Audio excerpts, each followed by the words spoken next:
Қайырлы күн баршаңызға, каналыма қош келдіңіздер. Сіздермен бірге таңжарқын. Бүгін өте жұмсақ болып шығатын, бір жасағаннан шығатын, өте дәмді венский вафлидің жасалу жолымен бөлістім. Вафляларымыз осылай өте әдемі болып пісіп шығады, әрі жасалу жолда өте оңай. Ең алдымен вафлимізге қажетті заттарымызды дайындап алдық. Енді бастаймыз. Ыдысымызды алып, ыдысымызға жұмыртқамызды қосамыз. Жұмыртқамыздың үстіне шекерімізді салып, жұмыртқамыз бен шекеріміз біркелкі болғанша жақсылап венчигімізбен араластырамыз. Шекеріміз еру қажет. Осылай жақсылап араластырып алдым. Енді үстіне ертіп алған сары майымызды, сметана қаймағымызды қосамыз. Жақсылап араластырамыз. Вафлиміздің құрамына не қосқаным, қанша граммнан қосқаным барлығын төменгі описание бөліміне жазып қалдырамын. Осылай жақсылап араластырып алдық. Енді құрақ заттарымызды араластырып аламыз. Ұнымыз бен разрыхитель қосқышымызды қосып, біркелкі ғып араластырып аламыз ұнымыз бен разрыхителімізді. Осылай араластырып алдық. Енді тестамызды араластыра отыра құрақ заттарымызды қосып, біркелкі болғанша тестамызды араластырып аламыз.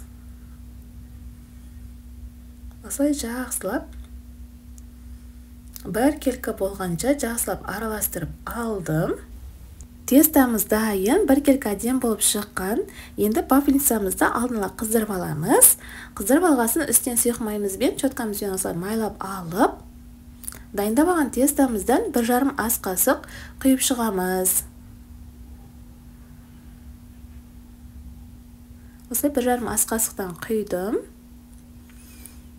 Бетін жауып пісіріп аламыз. Осылай әдемі болып пісіп шығады. Өте жұмсақ, әрі дәмді болады. Біріншісінде майласаңыздар болды вафлицаны, кейіннен майлаудың қажеті жоқ. Осылай дайындап алған тестамыздан 1,5 ас қасықтан құйып пісіріп ала береміз.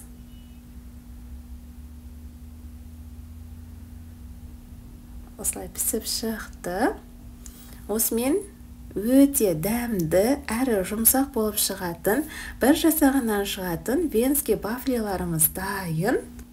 Вафлиларымыздың бетіне Қазақстан шоколадын ертіп ұсындым.